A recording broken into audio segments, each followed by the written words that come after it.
అదే RTV app వార్తల్ని క్షణాల్లో చదివే అవకాశం ఉంటుంది. ఒక న్యూస్ పేపర్, ఒక టెలివిజన్ ఛానల్ మీ చేతుల్లో ఎప్పుడూ ఉంటాయి. కవిత లిక్కర్ స్కామ్ ఢిల్లీ నుంచి కేరళకు చేరింది. లిక్కర్ స్కామ్ పై కేరళ అసెంబ్లీలో రగడ కొనసాగింది. ఢిల్లీ తరహాలో కేరళలోనూ లిక్కర్ స్కామ్ జరిగిందంటూ కేరళ విపక్ష కాంగ్రెస్ నేత విడి సతీశన్ ఆరోపిస్తున్నారు. కేరళ లిక్కర్ స్కామ్లోనూ కవిత పాత్ర ఉందంటున్నారు సతీశన్. ఓయాసిస్ కంపెనీకి లైసెన్స్ జారీలో కవిత పాత్ర ఉందంటూ ఆయన సంచలన ఆరోపణ చేస్తున్నారు. కేరళ ప్రభుత్వ పెద్దలతో కవిత సంప్రదింపులు జరిపిందంటూ సతీశన్ ఆరోపిస్తున్నారు. కవిత ప్రమేయంతోనే సీఎం విజయన్ ఏకపక్ష నిర్ణయం తీసుకున్నారంటూ సతీశన్ తీవ్ర ఆరోపణ చేశారు. సతీశన్ ఆరోపణలను ఎమ్మెల్సీ కవిత ఖండించారు. బీఆర్ఎస్ నేత ఎమ్మెల్సీ కల్వకుంట్ల కవితపై కేరళ అసెంబ్లీలో ప్రతిపక్ష నేత విడి సతీశన్ సంచలన ఆరోపణలు చేశారు. ఢిల్లీ లిక్కర్ స్కామ్లో తరహాలోనే కేరళలో కూడా లిక్కర్ స్కామ్ జరిగిందంటూ ఆరోపిస్తున్నారు. ఇందులో కల్వకుంట్ల కవిత కీలక పాత్ర పోషించారు. పాలక్కడ్లోని ఓయాసిస్ కంపెనీకి మద్యం తయారీ కోసం సీఎం పినరై ఎక్సైజ్ మంత్రి ఏకపక్షంగా అనుమతులు ఇచ్చారంటూ దుయ్యబట్టారు. ఈ మొత్తం వ్యవహారాన్ని కల్వకుంట్ల కవిత కేరళకు వచ్చి నడిపించారంటూ కేరళ అసెంబ్లీ ప్రతిపక్ష నేత విడి సతీశన్ ఈ సంచలన ఆరోపణలు అయితే గుప్పించారు. ప్రస్తుతం ఇదే అంశానికి సంబంధించి సంచలన అలాగే ఆసక్తికర చర్చ నడుస్తుంది. ఢిల్లీ మాదిరిగా కేరళలోనూ లిక్కర్ స్కామ్ జరిగిందంటూ దీని వెనుక తెలంగాణ మాజీ సీఎం కేసీఆర్ కుమార్తె ఎమ్మెల్సీ కల్వకుంట్ల కవిత కీలక పాత్ర పోషించారంటూ అసెంబ్లీలో విపక్ష నేత విడి సతీశన్ అయితే ఆరోపిస్తున్నారు. ముఖ్యంగా ఓయాసిస్ కంపెనీకి లైసెన్స్ జారీలో ఆమె పాత్ర కీలకమంటున్నారు. ఇక కేరళ ప్రభుత్వ పెద్దలతోనూ గతంలో కవిత సంప్రదింపులు జరిపారంటూ ఆరోపిస్తున్నారు. ముఖ్యమంత్రి విజయన్ ఏకపక్ష నిర్ణయం తీసుకున్నారంటూ విపక్ష నేత సంచలన ఆరోపణ చేస్తున్నారు. అయితే ఈ ఆరోపణలు బీఆర్ఎస్ ఎమ్మెల్సీ కవిత ఖండిస్తున్నారు. దీని వెనుక కేరళ స్కామ్ వెనుక మాజీ సీఎం కుమార్తె ఎమ్మెల్సీ కల్వకుంట్ల కవిత కీలక పాత్ర పోషించారంటూ కేరళ అసెంబ్లీలో విడి సతీశన్ ఆరోపించిన నేపథ్యంలో మరొకసారి కవిత వ్యవహారం సంచలనంగా మారుతుంది. ఇక మలప్పురంలోని ఎడవన్నలో ఏర్పాటు చేసిన విలేకరుల సమావేశంలో ఆయన ఈ అంశాలు వెల్లడించారు. 2023లో ఈ కుంభకోణం జరిగిందంటున్నారు. అప్పట్లో పాలక్కడ్లోని ఎలపల్లి పంచాయతీలో Oasis commercial private limited company పేరిట భూములను కొనుగోలు చేశారని, అనూహ్యంగా ఆ తర్వాత మద్యం విధానంలో సవరణలు చేసి ఆ కంపెనీకి మద్యం తయారీ లైసెన్స్ ఇచ్చారంటున్నారు. ఈ విషయంలో ముఖ్యమంత్రి విజయన్, ఎక్సైజ్ మంత్రి ఎంబి రాజేష్ ఏ శాఖను సంప్రదించకుండా ఏకపక్షంగా అనుమతులు ఇచ్చారంటూ ఆరోపిస్తున్నారు. ఈ వ్యవహారాన్ని నడిపించింది కల్వకుంట్ల కవిత. ఆమె కేరళకు వచ్చి ప్రభుత్వ పెద్దలతో మంతనాలు జరిపారని అంటున్నారు. తమ ఆరోపణలను క్యాబినెట్ నోటే ఆధారం అంటున్నారు. తాము మీడియాకు విడుదల చేసిన క్యాబినెట్ నోట్ నకిలీదంటూ మంత్రి ఖండించలేదంటూ గుర్తు చేశారు. ఓయాసిస్ కోసం మద్యం పాలసీని సవరించారని, ఆ తర్వాత దుకాణాల కేటాయింపు విషయాలు కూడా ఎవరికీ తెలియదంటూ ప్రతిపక్షాలు మండిపడుతున్న విషయాన్ని ప్రస్తావించారు. ఓయాసిస్ కంపెనీకి లైసెన్స్ వచ్చిన విషయం పాలక్కడ్లోని డిస్టిలరీలకు కూడా తెలియదంటున్నారు. 2023 పాలసీని ఆమోదించిన వెంటనే ఓయాసిస్ కంపెనీకి మద్యం తయారీ యూనిట్ నిర్వహణకు అనుమతులు లభించాయన్నారు. ఈ వ్యవహారంలో కవిత పాత్ర, ఆమె కేరళలో ఎక్కడ బస చేశారు అనే వివరాలు కూడా పరిశీలించాల్సి ఉంటున్నారు. ఇక మధ్యప్రదేశ్, పంజాబ్ కేంద్రాలుగా ఓయాసిస్ కంపెనీ కార్యకలాపాలు నిర్వహిస్తున్నట్లుగా సతీశన్ చెప్తున్నారు. పంజాబ్లోనూ భూగర్భ జలాలను కలుషితం చేస్తుందంటూ ఆ కంపెనీపై కేసులున్నట్లుగా చెప్తున్నారు. అయితే మొత్తం మీద తాను చేస్తున్న ఆరోపణలపై కంపెనీ నుంచి కూడా ప్రతిస్పందన లేదని మంత్రి రాజేష్ కంపెనీ ప్రతినిధి మాదిరిగా ప్రకటనలు చేస్తున్నారంటూ మండిపడ్డారు. సో పాలక్కడ్లో నీటి కొరత కారణంగా ఎన్నో ప్రాజెక్టులు వదులుకోవాల్సి వచ్చిందని, అలాంటిది 8 కోట్ల లీటర్ల నీటిని వినియోగించే ఓయాసిస్కు ఎలా అనుమతిచ్చారంటూ నిలదీస్తున్నారు. ఇక సతీశన్ చేసిన ఆరోపణలను ఎమ్మెల్సీ కవిత తీవ్రంగా ఖండించారు. కాంగ్రెస్ నీచ రాజకీయాలకు ఈ ఆరోపణలు నిదర్శనం అంటున్నారు. దీనిపై చట్టపరమైన చర్యలు తీసుకుంటామంటూ ఎమ్మెల్సీ కవిత మండిపడుతున్న పరిస్థితి కనబడుతుంది. మొత్తం మీద ఢిల్లీ మాదిరిగా ఎమ్మెల్సీ కవితపై ఇప్పుడు కేరళలో కూడా లిక్కర్ ఆరోపణలు వస్తున్నాయి. కేరళలో కూడా లిక్కర్ స్కామ్లో కవిత కీలక పాత్ర పోషించారంటూ ఏకంగా ఆ రాష్ట్ర ప్రతిపక్ష నేత సతీశన్ ఆరోపణలతో ఇప్పుడు మరొకసారి కవిత వ్యవహారం సంచలనంగా మారుతుంది. ఎస్, మా కొలీగ్ గోపి జాయిన్ అవుతున్నారు. గోపి, బీఆర్ఎస్ ఎమ్మెల్సీ కవిత మరొకసారి లిక్కర్ ఆరోపణలో చిక్కుకుంటున్నారు. ఢిల్లీ తరహాలో కేరళలో కూడా కవిత లిక్కర్ స్కామ్కు పాల్పడ్డారంటూ ఆ రాష్ట్ర ప్రతిపక్ష నేత ఆరోపిస్తున్న నేపథ్యంలో ప్రస్తుతం ఈ అంశం ఎలాంటి చర్చకు దారితీస్తోంది? రామదాస్ 600 కోట్ల డిస్టిలరీ ప్లాంట్ ను క్లియర్ చేయడానికి ఈ యొక్క సిపిఎం నేతృత్వంలో ప్రభుత్వం ఈ నిర్ణయం తీసుకోవడం జరిగింది. దీనికి ప్రధానంగా మాజీ ముఖ్యమంత్రి కేసీఆర్ కుమార్తె ప్రస్తుత ఎమ్మెల్సీ కవిత దీంట్లో ఇదంతా కూడా వెనుక ఉండి ఇదంతా కూడా చక్కదిద్దిందంటూ కూడా విడి సతీశన్ కేరళ విపక్ష కాంగ్రెస్ నేత ఆరోపిస్తూ ఆయన నివాసంలో ఏర్పాటు చేసిన ప్రెస్ మీట్ లో చెప్పడం జరిగింది. ఢిల్లీ నుంచి కవిత కేసు లిక్కర్ స్కామ్ కేరళ కూడా చేరింది. లిక్కర్ స్కామ్ లో కేరళ అసెంబ్లీలో పెద్ద రగడే జరిగింది. ఢిల్లీ తరహాలో కేరళలో కూడా లిక్కర్ స్కామ్ జరిగిందంటూ కూడా కాంగ్రెస్ విపక్ష నేత విడి సతీశన్ ఆరోపించడం జరిగింది. ఓయాసిస్ కంపెనీ లైసెన్స్ జారీలో కవిత చాలా కీలక పాత్ర పోషించింది. కేరళ ప్రభుత్వ పెద్దలతోటి కవిత సంప్రదింపులు జరిపింది.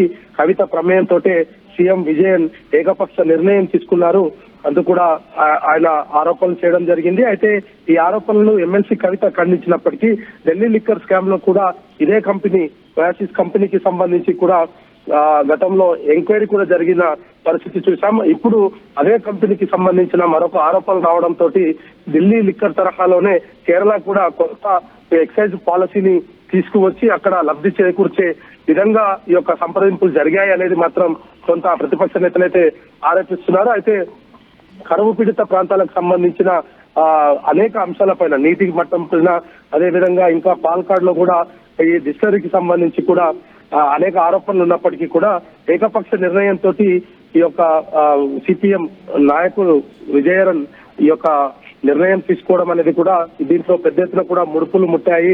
అదే విధంగా ఈ కొత్త excise policy Delhi liquor scam కనుక బయటపడకపోయి ఉంటే అదే తరహాలో కేరళ కూడా మరొక లిక్కర్ పాలసీని తీసుకువచ్చి ఏకపక్ష నిర్ణయంతో కేరళ కూడా ఈ మద్యం అమ్మకాలు జరిగేవి అనేది కూడా కాంగ్రెస్ ప్రతిపక్ష నేతలు అయితే ఆరోపిస్తున్నారు.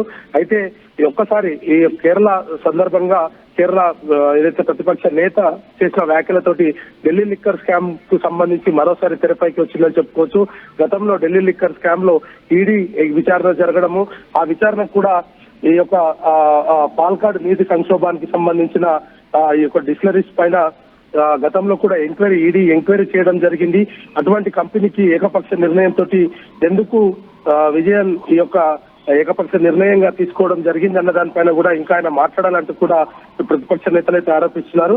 ఏదేమైనా ఢిల్లీ తరహాలో మరో కుంభకోణం దాంట్లో మన తెలంగాణకు సంబంధించిన నేత ఉండడం అనేది కూడా ఇప్పుడు దేశవ్యాప్తంగా ఒక చర్చ అయితే జరుగుతున్న పరిస్థితి. కవిత గతంలో కేరళ వచ్చారు, అక్కడ ప్రభుత్వ పెద్దలతో చర్చలు జరిపారు, అలాగే పూర్తిగా అక్కడ లిక్కర్ పాలసీని ప్రభావితం చేశారంటూ సేమ్ ఢిల్లీ తరహా ఆరోపణలు అక్కడ కూడా వినిపిస్తున్న పరిస్థితి. దీనిపై మరి కేరళ విపక్ష నేత చేసిన ఆరోపణల నేపథ్యంలో ఏమైనా మళ్ళీ కేసులు నమోదయ్యే అవకాశాలు కనిపిస్తున్నాయా దీన్ని, లేదా ఇతర దర్యాప్తు సంస్థలు మళ్ళీ రంగంలోకి దిగే ఛాన్స్ ఉందనుకోవచ్చా? కవితకు మరొకసారి చిక్కులు తప్పవనుకోవచ్చా?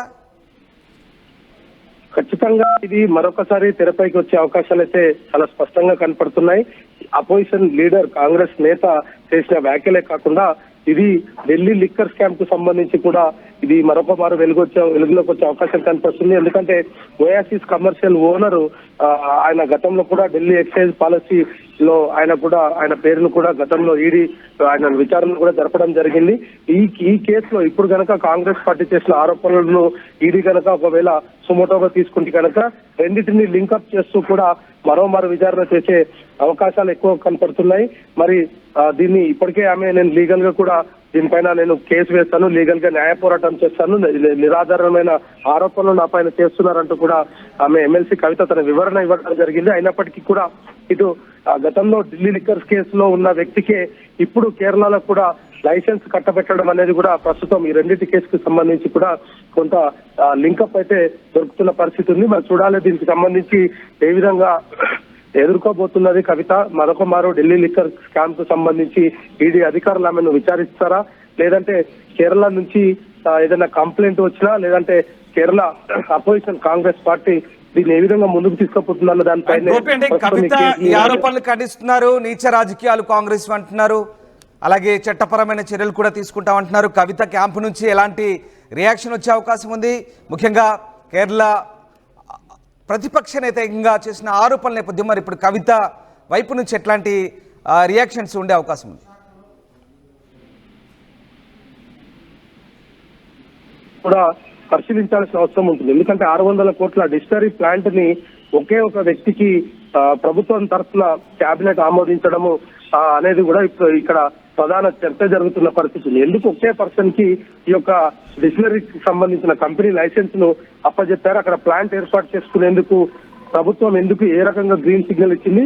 అతని పైన ఇంతకు ముందుకే లిక్కర్ కేసుల్లో అతని పేరు, ఆ కంపెనీకి సంబంధించిన పేరు ఉన్న నేపథ్యంలో వీటన్నిటిని కూడా కేరళ ప్రభుత్వం ఎందుకు పరిశీలనలోకి తీసుకోలేదనేదే ప్రస్తుతం కాంగ్రెస్ పార్టీ వాదిస్తున్న పరిస్థితి ఉంది. మరి లీగల్ గా దీనిపైన యాక్షన్ తీసుకోవాల్సిందే అంటూ కూడా కాంగ్రెస్ పార్టీ కొంత న్యాయ పోరాటం చేసే పరిస్థితి కనపడుతుంది. మరి ఇది ఖచ్చితంగా ఢిల్లీ లిక్కర్ స్కామ్ లో కవితకి ఎక్కడైతే ఇబ్బందులు వచ్చాయో మరి ఇప్పుడు కేరళలో కూడా అదే పరిస్థితి తలెత్తే అవకాశాలు ఎక్కువ కనపడుతున్నాయి. Right, thank you Gopi, thanks for the update. So మొత్తం మీద ఢిల్లీ తరహాలోనే కేరళ లిక్కర్ స్కామ్ని కూడా కవిత నడిపించారంటూ ఆ రాష్ట్ర ప్రతిపక్ష నేత సతీశన్ తీవ్ర ఆరోపణలు చేస్తున్నారు. ముఖ్యంగా నీటి ఎద్దడి ఉండే పాలక్కడ్ ప్రాంతంలో ఏకంగా 8,000 కోట్ల లీటర్ల నీటికి సంబంధించి 8 కోట్ల లీటర్ల నీటికి సంబంధించిన ఈ ప్రాజెక్టు ఓయాసిస్ కంపెనీకి ఎలా అప్పగించారు? అసలు ఓయాసిస్ కంపెనీ చరిత్ర ఏంటి? పూర్తిగా గతంలో కూడా తీవ్ర ఆరోపణలటువంటి ఆ సంస్థకి ఎలా ఇచ్చారు తయారీ యూనిట్ అంటూ ఆయన ఆరోపిస్తున్నారు. ఈ మొత్తం వ్యవహారాన్ని నడిపించింది కవితే అంటున్నారు సతీశన్. అక్కడి ప్రభుత్వ పెద్దల్ని ప్రభావితం చేశారని, పూర్తి స్థాయిలో లిక్కర్ స్కామ్లో ఢిల్లీ తరహాలోని కవిత ఇక్కడ కూడా అదే వ్యవహారాన్ని నడిపించారంటూ ఆయన తీవ్ర ఆరోపణ చేస్తున్నారు. ప్రస్తుతం ఈ ఆరోపణలు మరొకసారి దేశవ్యాప్తంగా చర్చనీయాంశంగా మారుతున్నాయి. ఢిల్లీ తరహాలోనే కేరళలో కూడా కవిత లిక్కర్ స్కామ్కు పాల్పడ్డారంటూ వస్తున్న వార్తల నేపథ్యంలో మరొకసారి ఇటు బీఆర్ఎస్ పార్టీకి అలాగే ఇటు ముఖ్యంగా కేసీఆర్ ఫ్యామిలీకి ఇది గట్టి షాక్ అని చెప్పాలి. కేరళ లిక్కర్ స్కామ్లో కవిత పాత్ర ఉందంటూ సతీశన్ చేసిన ఆరోపణలపై ఇటు కవిత మాత్రం మండిపడుతున్నారు. చట్టపరమైన చర్యలు తీసుకుంటామంటున్నారు. ఇది కాంగ్రెస్ పార్టీ నీచ రాజకీయాలకు ఉదాహరణగా చెప్తున్నారు. ఓయాసిస్ కంపెనీకి లైసెన్స్ జారీలో కవిత కీలక పాత్ర పోషిందన్నట్టు సతీశన్ చేసిన ఆరోపణల నేపథ్యంలో మరి దీనిపై ఏదైనా దర్యాప్తు కోరుతారా? కవిత ప్రమేయం సంబంధించి కేవలం ఆరోపణలతోనే సరిపెట్టుకుంటారా? కేరళ ప్రభుత్వం ఏ రకంగా స్పందించింది? ముఖ్యంగా కేరళ ముఖ్యమంత్రి విజయన్ అలాగే ఆ రాష్ట్ర ఎక్సైజ్ మంత్రి రాజేష్ని కూడా ఇందులో సతీశన్ ఆరోపణ చేశారు. ఈ నేపథ్యంలో మరి ఏం జరగబోతుంది, ఎలాంటి రాజకీయ పరిణామాలకు దారితీసబోతుంది అనేది మాత్రం మళ్ళీ ఉత్కంఠ రేపుతోంది. మరిన్ని వీడియోస్ కోసం ఛానల్ ని సబ్స్క్రైబ్ చేయండి. లేటెస్ట్ అప్డేట్స్ కోసం వాట్సాప్ ఛానల్ ని ఫాలో చేయండి. అండ్ లింక్ డిస్క్రిప్షన్ లో ఉంది.